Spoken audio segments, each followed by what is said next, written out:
Hi friends, welcome to Homemaking Mantra. This is Shanti. Welcome to Daily Vlogs. ఈ వీడియోలో నేను వ్లాగ్ని ర్యాండమ్గా share చేస్తున్నాను. విజయవాడలో కొంచెం అండ్ చెన్నైలో కొంచెం షూట్ చేసా. జస్ట్ ఒక్క రోజు కోసం వెళ్ళాను, అది ఎందుకో కూడా చెప్తా. నేను సాటర్డే వెళ్ళాను అనమాట, మొన్న సాటర్డే. సో వెళ్ళిన రోజైతే బాగా బిజీగా ఉన్నాము. 2 పెద్ద షాపింగ్స్ ఉన్నాయి. ఒకటేమో పెద్దమ్మ కోసము గోల్డ్ షాపింగ్ చేశాము, అండ్ ఇంకొకటి వచ్చేసరికి నా sari shopping. So gold shopping వచ్చేసరికి బాంబే జ్యువెలర్స్లో చేశాను. అది ఫుల్ వ్లాగ్ నేను నెక్స్ట్ వీడియోలో ఎప్పుడైనా షేర్ చేస్తాను. అంటే నాకు ఫుల్ వ్లాగ్ లాగా చూపించాలి అని ఉంది వాళ్ళ కలెక్షన్. శారీ వచ్చేసరికి కంచిపట్టు శారీ తీసుకున్నాను. మా చెల్లి వాళ్ళ పాప ఓణీల్ ఫంక్షన్ ఉంది ఆగస్ట్లో. సో శారీ అయితే నేను చూపించినండి, ఒకేసారి ఫంక్షన్లో చూపిస్తా. అంటే కొంచెం సర్ప్రైజ్ మెయింటైన్ చేయాలి కదా, ఇప్పుడు చూసి అప్పుడు చూసి పాతగా అనిపిస్తుంది మీకు కూడా. సో అలా షాపింగ్ అంతా కంప్లీట్ చేసుకున్నాము. ఇది వచ్చేసరికి నెక్స్ట్ డే జూన్ 2న మా డాడీది తిథి ఉందన్నమాట. అసలు మెయిన్ దీని గురించి అనమాట నేను విజయవాడ వెళ్ళింది. నేను ఒక్కదాన్నే అమ్మాయిని కదా, నాకు ఇంకా సిబ్లింగ్స్ లేరు. మా అన్నయ్య వాళ్ళే డాడీకి చేయాల్సినవన్నీ చేశారు, అండ్ ఇప్పుడు కూడా చేస్తారనమాట. నేను అక్కడ చేసేది ఏం లేకపోయినా సరే మా డాడీ కదా, మరి నాకు వెళ్ళాలనిపిస్తుంది కదా, అందుకని ఇంకా కొంచెం ట్రావెలింగ్ కష్టమైనా సరే వచ్చాను. పెద్దమ్మ వాళ్ళు మేము అందరం కూడా చిన్నప్పుడు కలిసి ఒకే ఇంట్లో ఉండేవాళ్ళము. మేము పెద్ద అయిన తర్వాత ఇంకా సెపరేట్గా ఇల్లు కట్టుకున్నాం, కానీ ఇప్పటికీ ఒకే రిలేషన్ మెయింటైన్ చేస్తున్నాం అనమాట. నాకు చేసి పెట్టాల్సినవన్నీ చాలా వరకు పనులు మా అన్నయ్య వాళ్ళు చేసి పెడతారు. కాకపోతే కొన్ని ఉంటాయి కదా, అంటే నా సిగ్నేచర్ కావాలి, లేదంటే నా ప్రెజెన్స్ అక్కడ ఉండాలి, కంపల్సరీ నేను మనిషిని ఉండాలి అన్న పనులకి నేను తిరగాల్సి వస్తుంది. ఇంకా మా డాడీ లేని దగ్గర నుంచి కూడా చాలా వరకు పనులు ఇంకా నేను ఓన్గా చేసుకోవడము, నేర్చుకోవటము ఇట్లాంటివన్నీ చేస్తూనే ఉన్నాను. సో నాకైతే 2 years నుంచి అస్సలు తిరుగుడు తప్పట్లేదన్నమాట. మా జాయింట్ ఫ్యామిలీ గురించి ఒక 2 lines చెప్తాను. కొత్తగా చూసేవారు ఉన్నారు కదా, అమ్మ పెద్దమ్మ ఓన్ సిస్టర్స్, పెద్దనాన్నగారు అండ్ డాడీ ఓన్ బ్రదర్స్. వీళ్ళేమో మళ్ళీ మేనరికం చేసుకున్నారనమాట. అందుకనే ఇట్లాగా మేము చక్కగా కలిసి ఉంటున్నాము. ఆల్మోస్ట్ వంటలన్నీ కంప్లీట్ అయిపోయాయి, చాలా ఎర్లీగా అయిపోయినాయి అనే చెప్పచ్చు. ఇంకా అందరం కూడా ఇంకా పూజలో కూర్చొని పూజ అయిపోయిన తర్వాత భోజనాలు స్టార్ట్ చేస్తాము. భోజనాల్లో ఇంకా నాన్ వెజ్ డాడీకి ఇష్టమైనవన్నీ కూడా అమ్మ వండేసి పెట్టేసింది. ఈ ఫోటోలో రైట్ సైడ్ ఉన్నది అందరికన్నా పెద్ద ఆవిడ, మా పెద్దమ్మ అనమాట. లెఫ్ట్ సైడ్ మా పెద్దమ్మ మీకు ఆల్రెడీ తెలుసు కదా. సో వీళ్ళిద్దరు కూడా సొంత అక్క చెల్లెళ్ళే. మా మమ్మీ వాళ్ళు మొత్తం 5 అక్క చెల్లెళ్ళు. అందులో ఫస్ట్ వీళ్ళిద్దరేనమాట. తర్వాత థర్డ్ మా మమ్మీ, ఇంకా నెక్స్ట్ మా పిన్ని వాళ్ళిద్దరు గుంటూరులో ఉంటారు, మీరు ఆల్రెడీ చూసారు కదా. మెరూన్ శారీ ఏమో మా వదిన, రెండో వదిన. బ్లూ శారీ మా 3వ వదిన అనమాట. అన్నీ రెడీగా పెట్టేసి ముందు మా అన్నయ్య వాళ్ళకి అండ్ పిల్లలకి పెట్టేశాము. అంటే వడ్డించడానికి ఎవరో ఒకళ్ళు ఉండాలి కదా, సో అందుకని చెప్పి పెద్దవాళ్ళందరికీ ముందు పెట్టేశాం అనమాట. మ్యాంగో జ్యూస్ షార్ట్ వైరల్ అయిన తర్వాత దాని మీద ఒక వీడియో చేశాను. జస్ట్ దీని ముందు వీడియోనే అది. అయితే కొన్ని కామెంట్స్కి ఆన్సర్ చేస్తూ ఉన్నాను. ఇంకా ఆ వీడియోలో ఈ డ్రెస్ గురించి కూడా అడుగుతూ ఉన్నారు. ఈ డ్రెస్ లింక్ని నేను డిస్క్రిప్షన్లో ప్రొవైడ్ చేస్తాను. ఇది బేస్డ్ అనే బ్రాండ్. నాకైతే చాలా కంఫర్టబుల్గా ఉంది. డే అంతా ఆ డ్రెస్సే ఉంచుకున్నాను. అంటే మేము ఇండోర్సే ఉన్నాము, బయటకైతే వెళ్ళలేదు. దాని లైనింగ్ వచ్చేసరికి మన క్రేప్ ఉంటుంది కదా, సో సాటిన్ లాగా క్రేప్ లాగా అలా సాఫ్ట్గా అనిపించింది. నాకైతే అంత అన్కంఫర్టబుల్గా లేదు. సో ఎవరికన్నా ఇంట్రెస్ట్ ఉంటే ఒకసారి ట్రై చేయొచ్చు. నేను ఇండోర్సే స్పెండ్ చేశాను కాబట్టి నాకు బాగానే అనిపించింది. ఈవినింగ్ వరకు కూడా ఉంచుకున్నాను. ఎక్కువ టైం ఏసీలోనే ఉన్నా అనమాట. సో బయటికి వెళ్ళినప్పుడు ఎట్లా ఉంటుంది అంటే సమ్మర్ కదా, అందుకని నేను స్ట్రెస్ చేస్తున్నాను. సో సమ్మర్లో బయటికి వెళ్ళినప్పుడు ఈ క్రేప్ లైనింగ్స్ ఎలా ఉంటాయి అనేది మరి నాకైతే ఐడియా లేదు. నేను యూజువల్లీ కాటన్సే వేసుకుంటాను అనమాట సమ్మర్లో బయటికి వెళ్ళాల్సి వస్తే. యాక్చువల్లీ ఈ డ్రెస్ అనే కాదు, మీరు అసలు దేనిలో కంఫర్ట్ ఫీల్ అవుతారు అనేది మీ కంఫర్ట్ లెవెల్ని బట్టి ఉంటుంది కదా. విస్కోస్ లైనింగ్ ట్రై చేయొచ్చు, రేయాన్ బాగానే ఉంటుంది. అంటే ఎక్కువ అవుట్డోర్ స్పెండ్ చేస్తే మాత్రం కాటన్ బెస్ట్ అండి ఎప్పుడు కూడా.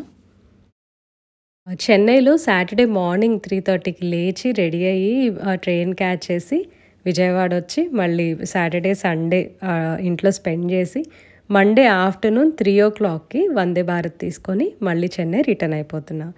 ఇంటికి వెళ్ళేసరికి 11:30 అట్లా అయింది టైం. ఇంకప్పుడు అసలు అన్ప్యాకింగ్ కానీ ఏది కూడా చేయబుద్ధి కాలేదు.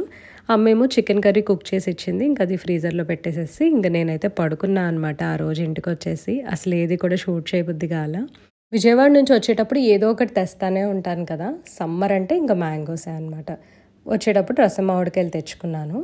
ఈ బాక్స్ అంతా కూడా అమ్మ ఏం చేసిందంటే సాటర్డేనే ప్యాక్ చేపిచ్చేసి రెడీగా ఉంచింది. అంటే క్లోజ్ చేయలేదండి అప్పుడు ఇంట్లో ఉన్నప్పుడు. జస్ట్ నేను వచ్చే ముందు క్లోజ్ చేసేసి ఇచ్చారు నాకు. ఈ బాక్స్లో లేయర్స్ లాగా పెడుతూ ఉంటారు. పేపరు గడ్డి వేసి లేయర్స్ లాగా పెడతారనమాట. ఇట్లా అయితే కదలకుండా ఉంటాయి. కాయలు కూడా పాడవవు. ఒకవేళ పచ్చికాయలు ఉంటే చక్కగా గడ్డి వల్ల పండుతూ ఉంటాయి. ఇంట్లో కూడా మనం గడ్డేసుకొని చక్కగా దాని మీద మ్యాంగోస్ పెట్టి నిల్వ చేసుకోవచ్చు.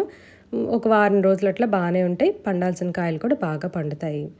గడ్డ అయితే మళ్ళీ ఏదన్నా తెలియకుండా పురుగు అదంతా వస్తుందేమో పొరపాటునని చెప్పి నేనైతే మామూలుగా ఒక టవల్ పెట్టించేసి దాని మీద కాయలు పెట్టిస్తున్నాను. గడ్డేమో చక్కగా మాకు ఆవులు ఉంటాయి కదా బయట, వాటికి వేసేస్తున్నాం అనమాట. ట్యూస్డే మార్నింగ్ అయితే నాకు బోల్డ్ అంత పని ఉంది. ఆ మ్యాంగోస్ సర్దిచ్చాను, ఇల్లు సర్దుకోవటము, సూట్ కేస్ అన్ప్యాకింగ్ ఇవన్నీ చేసిన తర్వాత 10 o'clock అట్లాగా ఇంట్లో వర్క్ చేయడానికి వచ్చారనమాట. వాల్పేపర్ పెట్టిస్తున్నానని ఆల్రెడీ ఇంతకుముందు షేర్ చేశాను కదా మీకు, అంటే ఇవన్నీ సెలెక్ట్ చేసే రోజు. సో ఇవాళ పెట్టడానికి వచ్చారు. స్టడీ రూమ్లో ఒక వాల్పేపర్ అండ్ లివింగ్ రూమ్లో ఒక వాల్పేపర్ పెట్టిస్తున్నాను. ఇవన్నీ కూడా ఎక్కువగా డిజైన్స్ వస్తే నాకు హెవీ డిజైన్స్ అంత నచ్చవు. ఎందుకంటే నేను మోస్ట్లీ నా హోమ్ డెకార్ ఎట్లా చేస్తాను అంటే యాక్సెసరీస్ యూజ్ చేస్తాను. హోమ్ సెంటర్లో పర్చేస్ చేయడం, అమెజాన్లో పర్చేస్ చేయడము, లేదా లోకల్ షాప్స్లో తీసుకుంటూ ఉంటాను. మోస్ట్లీ ఇతడి సామాన్లు వచ్చేసరికి లోకల్ షాప్స్లోనే తీసుకుంటూ ఉంటాను. చెన్నైలో బాగా దొరుకుతాయి కదా. డైనింగ్ టేబుల్ దగ్గర ఆల్మోస్ట్ ఇలాంటి కలరే, లైట్ కలర్. ఇది వచ్చేసరికి ఏమో కొంచెం antique and pearl colour mix అయినట్లు అలా అనిపిస్తుంది షేడ్. కానీ ఒక్కసారి వేసిన తర్వాత చాలా ఎలిగెంట్గా, నీట్గా అనిపించింది. మాకు ఎవరైతే వర్క్ చేస్తున్నారో ఆయన చాలా ఎక్సలెంట్ జాబ్ చేస్తున్నారనమాట. ఇంతకుముందు మాకు వాల్పేపర్ వేసింది కూడా ఈయనే చేశారు. కొంచెం పెద్ద ఆయన కదా, చాలా పేషెన్స్ ఉందన్నమాట ఆయనకి. చాలా నీట్గా కూడా వర్క్ చేస్తున్నారు. నాకైతే అసలు బాగా నచ్చింది అనమాట ఆయన పనితీరు. ఒక పని అయిపోతే సరిపోదు కదా, ఇవన్నీ సర్దుకునే పని నాది. మా మెయిడ్ మార్నింగ్ వచ్చి వెళ్ళిపోతుంది, కానీ ఇలాంటి పనులన్నీ చేయడానికి తనకు అంత టైం ఉండదు. ఇవన్నీ నేనే క్లీన్ చేసుకోవాలన్నమాట. సో 2 rooms కూడా అక్కడ పిచ్చి పిచ్చిగా అలా పడేసి, ఇంకా తప్పదులేండి, మనం ఇలా ఒకేసారి పని అయిపోతే హాయి. చిన్న చిన్న పనులు ఇలా చేయించుకుంటా ఉంటే మనకి సర్దటం అనేది తప్పదు. ఇదేమో కొంచెం టైల్స్ డిజైన్ లాగా వచ్చేటట్టు తీసుకున్నాను. అన్నీ కూడా ఒకటే ప్యాటర్న్ లాగా ఎందుకు అని. ఫైనల్ అవుట్పుట్ అయితే నాకు చాలా నచ్చింది. ఈ కలర్స్ కొంచెం డిఫరెంట్ ఉన్నాయన్నమాట ఫస్ట్ పెట్టించిన కలర్స్ కన్నా కూడా. యాక్చువల్లీ క్యాటలాగ్ని బట్టి కూడా ప్రైస్ వేరియేషన్ అనేది ఉంటుందంట. ఇప్పుడు ప్రెజెంట్ మేము పెట్టించిన వాల్పేపర్ కొంచెం ప్రైస్ ఎక్కువ ఉంది. అంటే లైక్ ఫస్ట్ పెట్టించిన దాని మీద 1000 రూపీస్ ఎక్కువైంది. ఇప్పుడు 2 walls పెట్టించాము కదా, 11,000 అట్లా అయిందనమాట మాకు, ఇంక్లూడింగ్ లేబర్ అనమాట. లేబర్, వాల్పేపర్, గ్లూ అన్నీ ఇంకా వాళ్ళే తెచ్చుకుంటారు. నా వైపు నుండి ఒక చిన్న సజెషన్ అండి. ఎవరైనా ఓన్గా వాల్పేపర్ ఇంట్లో పెట్టుకోవాలి అని అంటే 3D వాల్పేపర్స్ మాత్రం మీరు ఆన్లైన్ పర్చేస్ చేయొద్దు. ఫస్ట్ థింగ్, అవి ఫేడ్ అయిపోతున్నాయి. అండ్ సెకండ్ థింగ్ ఏంటి అంటే, మీరు నెక్స్ట్ టైం ఎప్పుడన్నా వాల్పేపర్ చేంజ్ చేయాలి లేదా ఇంట్లో కలర్ వేయించాలి అన్నప్పుడు వాల్ అంతా కూడా పాడైపోతుంది. నేను చెప్పేది ఓన్లీ 3D వాల్పేపర్స్ గురించి. అంటే లైక్ ఎంబోస్డ్ ఎఫెక్ట్ వస్తాయి కదా, ఆ వాల్పేపర్స్. అవి ఏంటంటే మనం తీసేసినప్పుడు లోపల ఫోమ్ మెటీరియల్ లాగా ఉండిపోతుంది. ఆ గ్లూ వలన గోడకు అలా స్టిక్ అయిపోయి ఉంటుందన్నమాట. సో గోడ అయితే పాడైపోతుంది. మళ్ళీ మొత్తం అంతా కూడా స్క్రేప్ చేపించుకోవాలి. అంటే పెయింట్ చేసుకునే వాళ్ళైతే అలా చేస్తారు. బట్ నేను మళ్ళీ వాల్పేపర్ వేపిస్తున్నా కాబట్టి ఆ స్క్రేపింగ్ అదంతా చేయకుండా జస్ట్ వాల్పేపర్ రిమూవ్ చేశారు. ఇంతకుముందు అది నేను షేర్ చేశా కదా. వీడియోలో అంత ఎక్కువగా ప్యాటర్న్ అనేది తెలియట్లేదేమో కానీ ఫ్లోరల్ డిజైన్ వచ్చింది. చాలా సటిల్గా బాగుందండి. చాలా లైట్గా వస్తుందన్నమాట మనకు ఆ ఫ్లోరల్ డిజైన్. హెవీగా అయితే కనిపించదు. ఇలాంటి వాల్పేపర్స్ నేను ఎందుకు సెలెక్ట్ చేస్తాను అంటే, వాల్స్ అన్నీ కూడా లైట్ కలర్లో ఉంటే ఎక్కువ హడావిడి లేకుండా ఉందనుకోండి, రూమ్ బ్రైట్గా కనిపిస్తుంది, కొంచెం పెద్దగా కూడా ఉంటుంది. వాల్స్ ఇలా ఉన్నప్పుడు మనం కుషన్ కవర్స్ వచ్చేసి లేదా యాక్సెసరీస్ వచ్చేసి మనకి ఇష్టం వచ్చినట్టు డెకరేట్ చేసుకోవచ్చు. మళ్ళీ వాల్కి ఎక్కువగా ప్యాటర్న్స్ ఉండి కలర్స్ ఉన్నాయనుకోండి, యాక్సెసరీస్ కూడా మ్యాచ్ చేయాల్సి వస్తుంది. కృష్ణుడి బొమ్మ కూడా ఒకసారి నీట్గా కడిగేసి కింద ఆ రిమైనింగ్ వాల్పేపర్ ఉంటే అది జస్ట్ అట్లా పెట్టా అనమాట, నీట్గా ఉంటుంది అని. మొత్తం అంతా కూడా డస్టింగ్ చేసేసి క్లీన్ చేసేసాను. హాయిగా అనిపిస్తుంది. మేము ఈ ఇల్లు కొనుక్కున్న తర్వాత ఇలా చిన్న చిన్న చేంజెస్ చేస్తూ ఉన్నాం కదా, నాకు కూడా మంచి టైం పాస్ అవుతుంది. ఎప్పుడు కూడా ఒక కొత్త లుక్ ఇంట్లో వచ్చినట్లు అనిపిస్తుంది. సో ఒకేసారి మనం అన్నీ చేపించేసుకొని మూవ్ అయిన దానికి ఇలా చేస్తున్న దానికి కొంచెం డిఫరెంట్ ఉంటుంది. రొటీన్ కన్నా కూడా మనకి ఏదో యాడ్ అయింది ఇంట్లో అనే ఒక సాటిస్ఫాక్షన్ ఉందన్నమాట. నాకైతే ఓవరాల్గా ఈ చేంజెస్ బాగా ఎంజాయ్ చేస్తున్నాను. అండ్ మన వ్యూవర్ ఇంకొకరు అడిగారు, మీరు కర్టెన్స్ వేశారు కదా బెడ్రూమ్లో, డబుల్ కర్టెన్స్ ఎట్లా వేశారు, 2 రాడ్స్ యూస్ చేశారా, సింగిల్ రాడా అని చెప్పి కూడా అడిగారు. సో ఇప్పుడు అది నేను చూపిస్తాను. ఇప్పుడు ఈ కర్టెన్స్ ఉన్నాయి కదండి, ఫస్ట్ ఒకటి పర్చేస్ చేసా. తర్వాత ఒకసారి డీమార్ట్కి వెళ్ళినప్పుడు ఈ షియర్ కర్టెన్స్ తీసుకున్నా. షియర్ కర్టెన్స్ అనేసరికి అవి కొద్దిగా ట్రాన్స్పరెంట్గా ఉంటాయి. ప్యాటర్న్ వచ్చింది కదా ఈ చెక్స్ లాగా, సో డిఫరెంట్గా ఉంటుంది అని చెప్పి ఈ ప్లెయిన్ వాటికి ప్యాటర్న్ కర్టెన్స్ మ్యాచ్ చేశాను. అండ్ అవి వచ్చేసరికి సింగిల్ రాడ్కి అటాచ్ చేసాం.